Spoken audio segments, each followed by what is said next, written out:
One small step for man, one giant leap for mankind.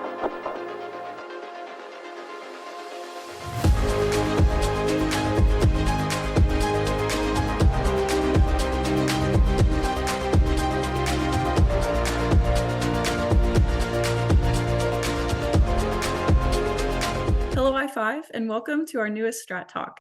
You can find all of our recorded STRAT Talks posted right here to the I5 YouTube channel with questions submitted from you on the I5 Slack.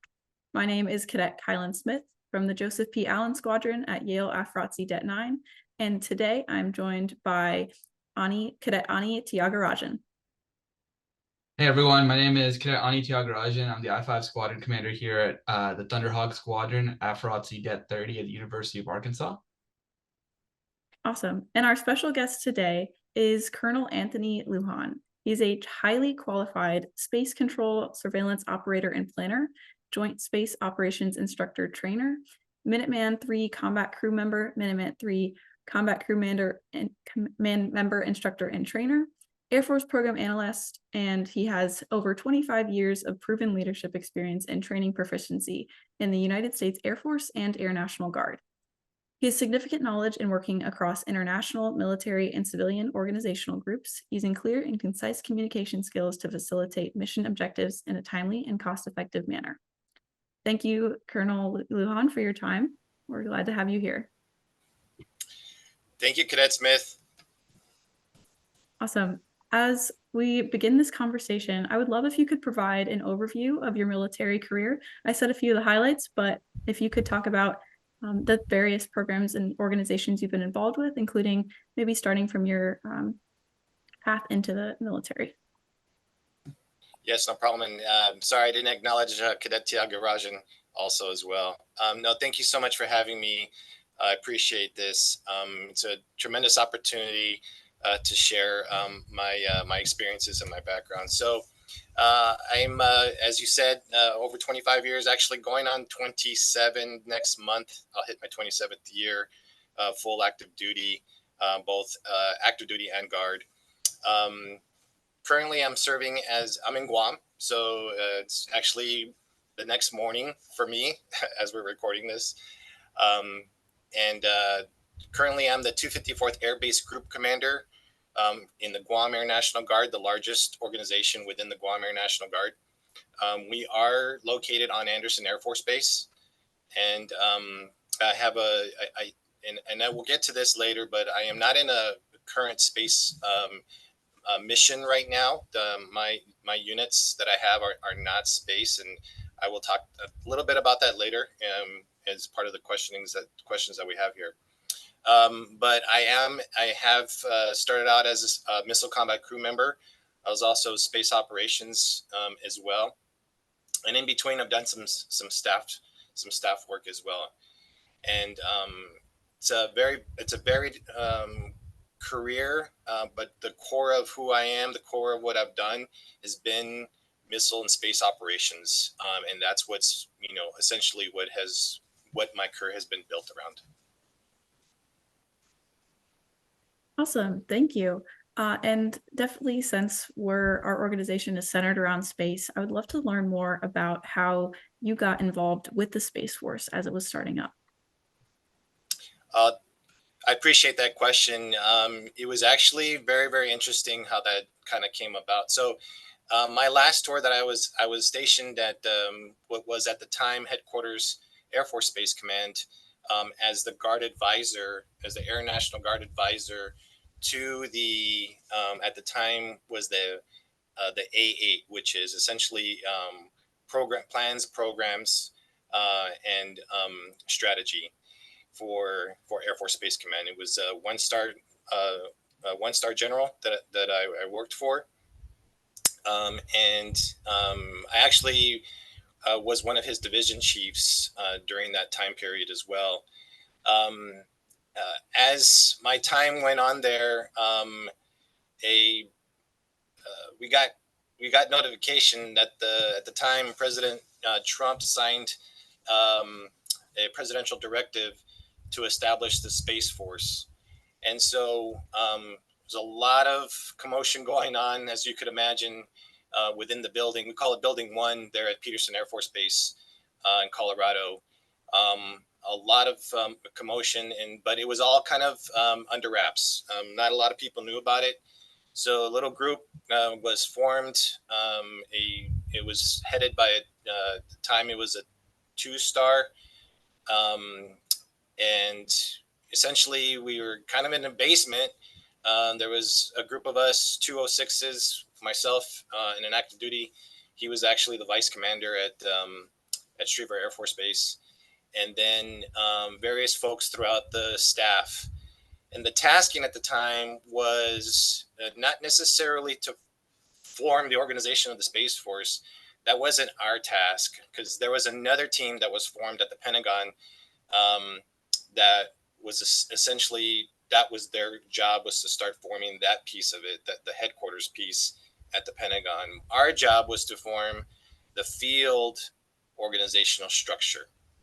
And so I got called in because at the time they were trying to make this little group diverse. So they wanted civilians, they wanted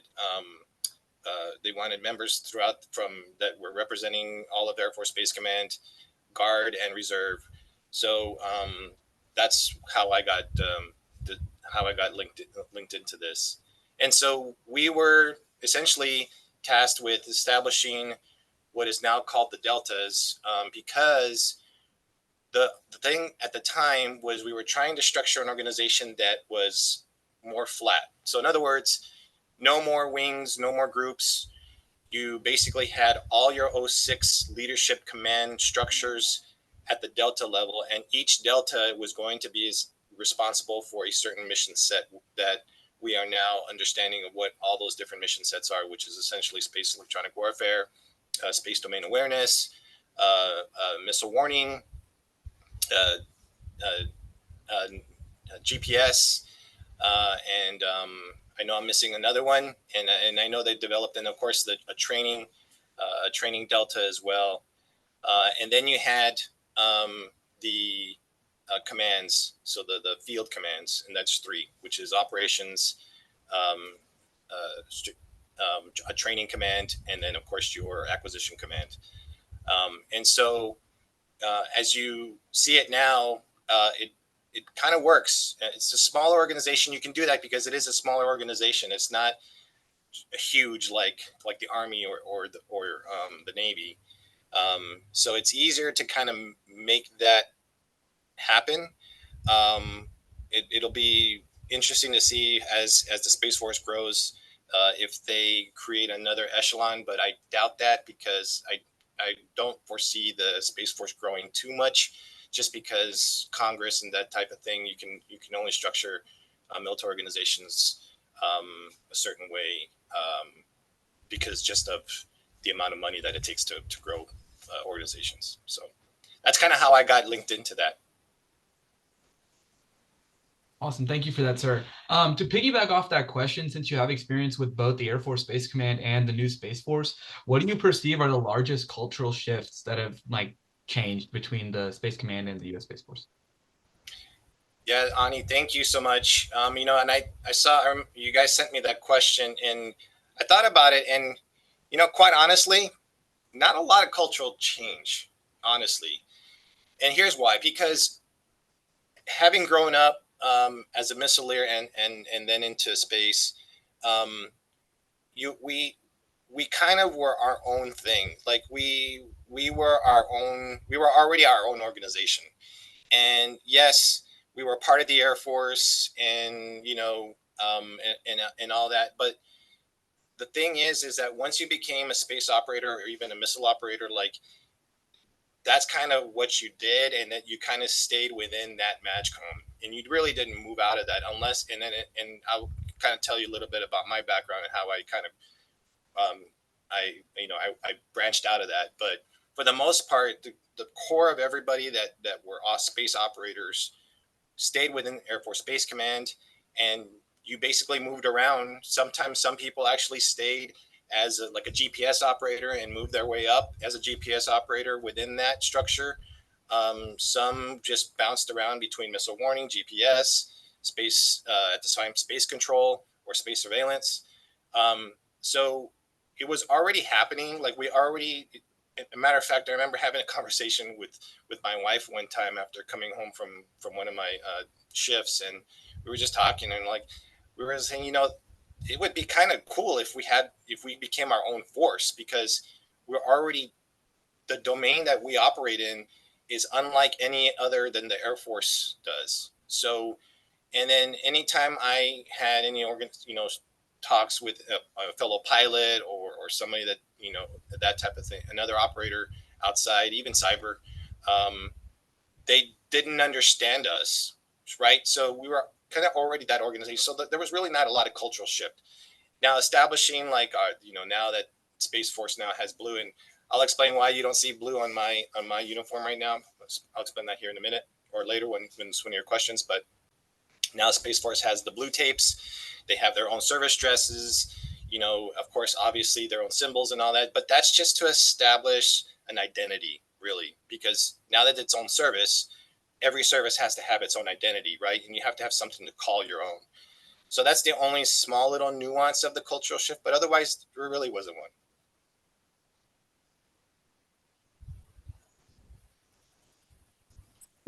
So I think it's interesting that there was a lot of at least stability within the same career field prior to the Space Force being established. What I'm wondering is, since you've been in so many different places, perhaps not all under Space Force, a job position, but you've been in places like California, Afghanistan, Germany, Colorado, now you're in Guam. Do you think that military, or how do you feel that military space operations, if at all, differ between bases? And is it difficult for people to acclimate to a new location? So I'll answer the first part of that question, and it's a little, it's interesting. Location doesn't matter as a space operator or a missile operator. It doesn't. It's based off of your proficiency, the equipment, the training that you get.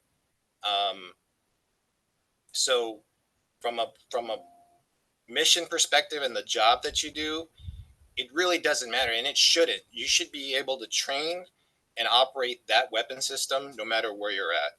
It doesn't matter. As a pilot, it's a little different because of the environment you operate in. The folks that fly out of Guam, out of Anderson, it's so much different than flying out of Alaska, obviously.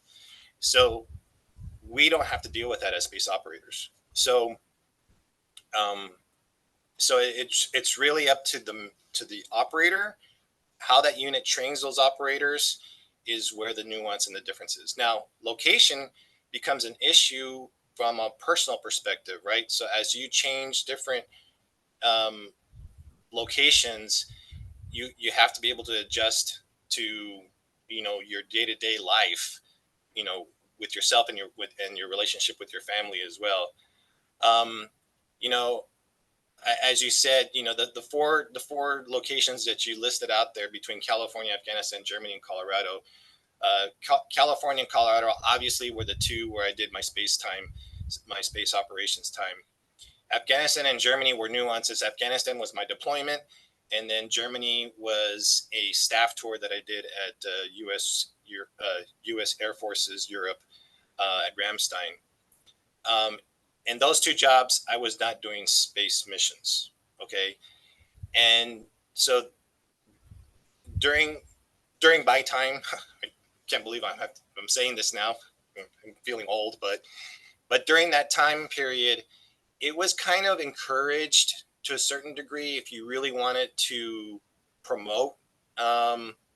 Promotions has, in terms of how you promote and what it takes to promote, has kind of morphed and changed. But at the time, it was kind of encouraged to kind of go outside of your career field a little bit and get an understanding of big Air Force, if you will.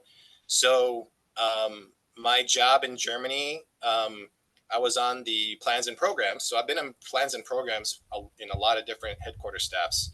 I was also in plans and programs, which is the A58 at headquarters ATC as well. But in Germany as well, I was in that for USAFE. And on that staff, you have to have a diversity of different perspectives, different career fields on that staff in order to advocate for certain programs and projects. So I was in an office. My boss was an F-16 pilot. I also had a C-130 pilot, a fellow 05 or 04. Another individual, she was a personnelist. We had finance folks. We had logistics.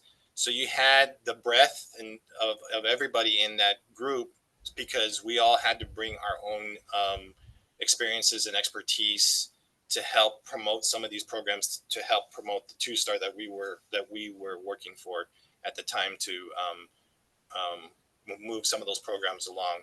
And then in Afghanistan, I was actually I served at headquarters, ISAF headquarters, actually under General Petraeus. I was basically the base defense force commander, if you will. So as an 04, I led over 100 Macedonians that were the quick reaction force for that base. I also led some Dutch, some folks from Italy that were the police force for the base, and then the support for the base itself, like the laundry services, the dining facilities, were all Afghanistan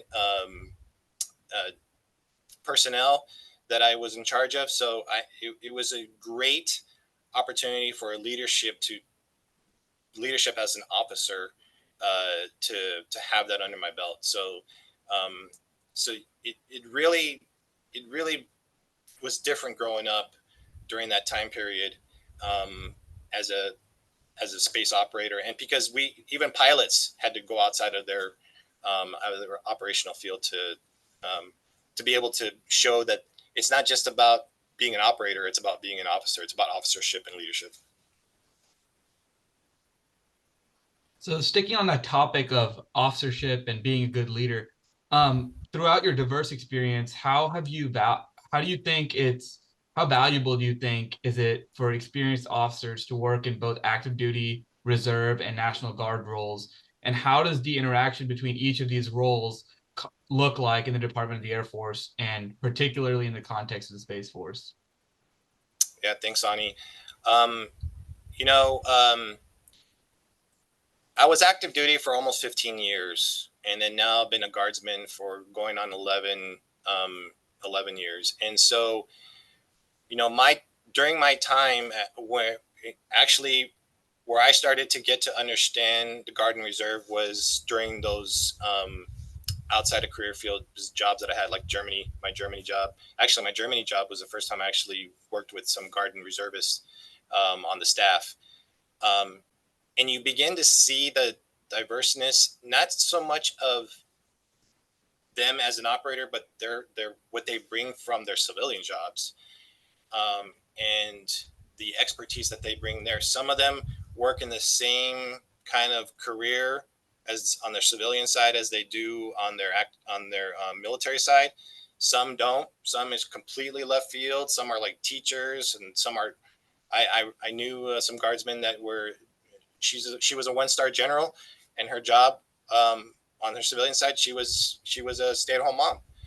And so it's that diverseness and that expertise and experience that they bring to the table, that we bring now as a guardsman, is huge. It's just tremendous. It basically rounds out our force, and it makes us better.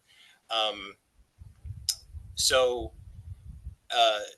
that interaction. Now, I will say this: active duty has a hard time understanding the Guard, and here's why. It's because guardsmen, we have different statuses that we can be under, and what I mean by statuses is basically how you get paid, who your boss is, if you will, to a certain degree. So I'm a Title 32 AGR, and basically I'm a full-time guardsman, but my echelon, my chain of command goes through the governor and then to the president, whereas active duty goes directly to the president. And then there's also we can be also in Title 10 status, which is essentially active duty status. And obviously that's you're still kind of you're a guardsman, but your command authorities reside directly to the president. And then there's state active duty. And state active duty, if you don't understand what that is that's when there's a domestic operations event, or there's a hurricane, a natural disaster that's going on in your state, and we need to. That's when you hear about calling up the guard, and so it's a whole thing. But basically, what the bottom line is with state active duty is those guardsmen are now getting paid by the state to help support that specific event or that natural disaster, and that's what everybody knows. When you see it on TV and what everybody's doing to respond to hurricanes and natural disasters, that type of thing, all those guardsmen are being called up to support that specific event, and they're called up on state active duty orders. And then there's various different other orders, training days. You can be on training for that without pay, but you're still getting points. It's a whole thing. So a lot of active duty members and even reservists don't really understand the guard in that regard, but that's how we operate, and that's how we get stuff done. That's a really intriguing difference, I think, between active duty and the guard. But something that's been talked about in recent months is perhaps establishing a Space Force National Guard. And from your experience in the space domain, in the military space career, do you think that would be of benefit? Absolutely. And I'm glad you brought it up, because that, I mentioned it earlier, why I'm not wearing the blue right now. So in order to establish any service, it's got to be, Congress has to approve it, and it's got to go into the National Defense Authorization Act. And I'm assuming you guys are a lot smarter than I am. Most of y'all out there knew that, but if you didn't, that's how a service becomes a service. It has to be established in the National Defense Authorization Act. Obviously, it's got to be approved by Congress and ultimately the president. And so that has not happened right now for establishing a Space National Guard. It's very political. I will say that it's a very political thing right now. I will say that all states are all for it. There's been a huge push to get this going, but currently, right now, it is not a priority for the current administration to push this right now. And I say that right now because it's going to continue to get pushed by Congress every opportunity for the next NDAA. There's still a small little window that it might get pushed into the 24 NDAA, but it's not looking good right now. But with that said, how this impacts the 1,000 or just over 1,000 guardsmen that are space operators and also reservists too. This is impacting as well, the reserve members that are space operators. So as you may or may not know, the Space Force it got stood up. They established their own career identifiers, different from the Air Force. So there's that aspect of it. So from a personnel standpoint, for folks to get paid, for promotions and all that stuff, that aspect of it is different from the Air Force. And so us space operators it doesn't really jive right now. And there are some impacts to that. And so we are still what's called our AFSC is a 13 Sierra. Technically, the Air Force doesn't acknowledge a 13 Sierra anymore. So as guardsmen, they have to play with the system, and the system has to kind of acknowledge that, okay, we still have 13 Sierras in the Guard and the reserves, but they're actually space operators. But, it's a whole thing, right?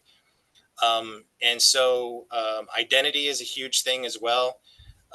So as it stands right now, we are still doing missions. So we still have all of our missions in the Guard that we are accomplishing. Those haven't gone away.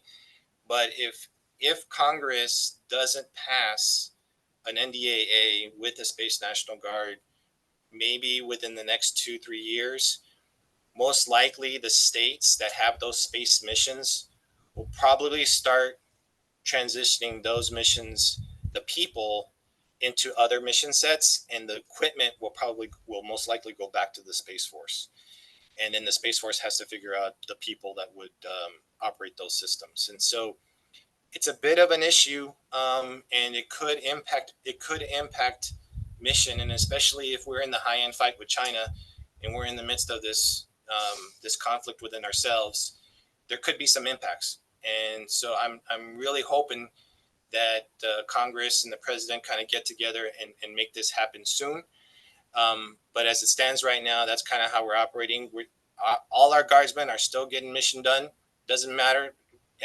We're actually getting closer to allowing the Space Force has authorized all guardsmen to wear Space Force patches, and also those space units have their own patches as well. So you can, if you're under a Space Force identity, you can wear that on your sleeve. About a year ago, I think it was, we couldn't even do that. We couldn't even wear the Space Force patch, but now we can. So that's good. At least that's a good start.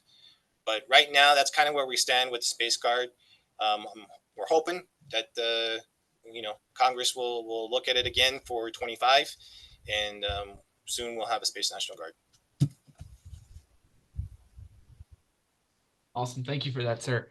Staying on the topic of National Guard, just a quick question I had was, how many number of units that are space related exist within Air National Guard right now? So there's roughly 8. So we have the missions that we operate under is space electronic warfare. We actually, the Guard has the predominance of the people operating in space electronic warfare right now.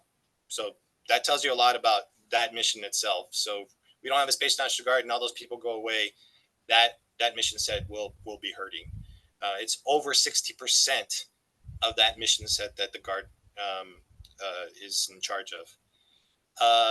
Space missile warning, missile warning. It's actually a mobile missile warning mission. It's a highly classified, but it's a survivable missile warning mission set, and they're out of Colorado. We also have MilStar operators within the California Guard that operate MilStar. We also have a unit up in New York that does support to the National Reconnaissance Office. That's actually the unit that I was a squadron commander for. Awesome mission. We're able to do basically, we help support the National Reconnaissance Ops Center, and so I'll say that much. And then we also have I think that's it. I think I'm missing one, but yes. So MilSatcom, space electronic warfare, NRO, and mobile missile warning. I think pretty new, very new at least. There's the 179th Cyberspace Wing in Ohio. I only know because I'm from Ohio. Yes. Oh, yeah, thank you. And I also remembered another one up in, I'm really sorry to my Alaska folks, but we do have Clear Air Station or Space Station that does space surveillance and does missile warning as well. It's a huge radar system that we have operators on that are full-time guardsmen operating that radar. And then, of course, in Ohio, we do have an intel unit, a space intel unit, and then now they're establishing a cyber wing. I'm not completely sure if there's a space space aspect to that. I haven't been up to date on that one, but I'm pretty sure there will be. But in Ohio, there's an actual intelligence, a guard unit that does space intelligence. Fantastic. Lots of cool things from Ohio. I have another question related to National Guard. For some of our non-Space Force members, so I know we have a few that are either in Navy or civilian members of I-5. If they're considering the National Guard route but still want to stay in touch or keep situationally aware with the space domain, what are your best recommended options? You mean to can So you repeat the question? Sorry. Yeah, of course. So to stay in touch or stay situationally aware with the space domain, even though there might not be a specific Space National Guard, do you think building connections within the Air Force Space Force community is a helpful route to consider? Or are there ways to stay involved with the space community in general through the Air National Guard? Absolutely. I will say that I have, throughout my career, I have never seen so much avenues and resources to be able to maintain your knowledge and understanding of of current events with space. So, just off the top of my head, the National Space Institute in Colorado puts out a weekly newsletter that you can sign up for. Later I can send you some of these resources. There's so many different. Obviously, the Space Force website is a huge platform to access and get a lot of knowledge on all the mission sets. And I think you can even access the guard units as well through there. I need to just double check that. But if you go through, specifically with the guard space units, if you go through the National Guard Bureau's website and search for the National Guard Bureau Space Operations Directorate. So there's actually a Space Operations Directorate that's headed by a 2-star general. Actually, I kind of helped stand up that staff before I came out to Guam. And they actually are the ones to be the arm for the chief of the National Guard Bureau on all things space. And so they're out of the Pentagon. And it's a very, very tiny staff, but it's about 30 members total. And they are responsible for supporting all the guard units out there. And then eventually, if we do have a Space National Guard, that'll be that headquarters for the Space National Guard. So if you look up National Guard Bureau Space Operations Directorate, that should drive you towards some more information on all this. And then I can also I do have some resources that I can send you guys to that you can share with the community as well. Awesome. Well, thank you for that, sir. And the perspective on the guard is super interesting because it's not something we really hear about in our various commissioning sources. So we really thank you for that perspective. Switching gears a little bit, I was wondering if you could provide us with some examples of like a project or a task that you led as a newly commissioned officer.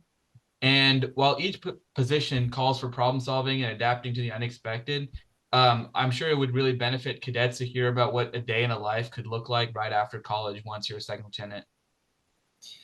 Yeah, I thought about this question a lot. So, depending on what and I'm talking to all of you out there when you commission in whatever career field you go into. I'm assuming most of you are looking towards space, but if you don't, as a newly commissioned second lieutenant, it varies. So in my case, I went directly to Vandenberg Air Force Base for my undergraduate missile training It's at the time it was called, and because space and missiles were combined, and because of just the how my schedule, the timing of the start date of my school, I didn't start right away as soon as we moved to Vandenberg. And so, and it was just, it's just my wife and I. So when we moved to Vandenberg, what they do is they put you on what's called casual status. And this will happen to most of you out there that go into operations, because it's just the way the scheduling is of when those schools start. If you are a December graduate, this is why it happened to me, because I was a December grad. I got out there and it was the holidays. My school date didn't start until like the next, I think it was like the next October or something. So I had a long time to wait. So during that time period, they assign you to a unit on base, and most of the time it's at a headquarters level. So I was assigned to the mission support group, this mission support group under the mission support group commander, and supported his staff. And they basically have you do various different small little projects. Most of the time, they'll have you kind of lead some event, a base event of some sort, or I'd say like a holiday event, or something like that. And and it kind of tests your ability to organize people, get your know what your budget is, that type of thing. And then, but what I it wasn't so much that aspect that I got out of it, that that what I learned, picked up from it, was learning the other, because I knew that I'm going to be a missileer, and that's all I'm going to do is missile operations, right? But being able to sit in the mission support group and getting to understand everything, how you run a base, and understanding all the different units under a mission support group, and who does what, was really interesting to me. And that was the biggest takeaway for me, is learning that aspect of it. Because as I became an operator, and this is for all you operators out, when you become an operator, you have to have some respect for that, how that base, wherever you get stationed, how that base is run. And if I have some advice for all of you out there, is get to know your mission support group folks, your the people that run the commissary, the people that run the BX, the gym, even things like mortuary affairs. Is you just don't realize that some of your force support officers have to understand mortuary affairs. The medical, the med group. Understanding how that base is run is really, really important for as an operator, because you're so focused on just your mission and your equipment and getting that getting that mission done, that you tend to forget everybody else that's supporting you to to be able, the people that run the daycare center, all that. So it was really, really eye-opening for me right off the bat, and I had total respect for the MSG. And then now I'm kind of a group commander of a pseudo MSG, if you will. I have Red Horse that does combat engineering. I have security forces. I have defenders. I have a force support squadron. I have a finance flight, and I'm soon to have a combat comm squadron here soon. So that what I learned back then really helped me to understand now as a commander of a 400 large organization, understand what we can do for the warfight. Awesome. Well, we really appreciate that answer, and it was really eye-opening to hear how your casual status really impacted you and how you've grown as a leader because of that experience. As we wrap up this conversation, I was wondering if you had any final thoughts or words of advice for cadets as they're pursuing a commission in the Space Force, or are simply interested in the space domain. I think the biggest thing is to embrace whatever mission that you get assigned to. Look, I wanted to go directly into space operations when I came out of my undergraduate space and missile training. The top half of that, or I was in the bottom half of my class. The top half got all the space select locations and positions, and then the kind of the bottom half got the missiles. It is what it is. But whatever mission you thought you wanted to have, but then you end up, say you wanted to do GPS, and then you end up going to space electronic warfare or whatever that is. Just embrace the fact that you're doing something huge. I mean, the space domain is no longer quiet and peaceful purposes. It is truly a war-fighting domain now. There's so much going on. The unfortunate part about it, and I'm not sure classification-wise in terms of your clearances that you're all able to get as cadets, but once you get commissioned and you get your TS clearance and TS SCI clearance, and then also maybe some SAPs, you're probably going to get access to program access programs, special programs. You'll begin to see truly what's going on. And but just know that every aspect of the Space Force, everything from even the support functions to electronic warfare to missile warning to GPS to MILSTAR, every part has a piece to this. And if any point any one of those nodes is taken out, we are that much weaker as a Space Force, as Guardians. And so it is up to you to ensure and to also come up with the tactics and procedures. When you go through your training, and look, General Saltzman has been pushing this. It doesn't matter if you're a young E1 or E2 or an 05. Every single one of you within the Space Force has an obligation to find the weaknesses in the operation and try to find a solution for that.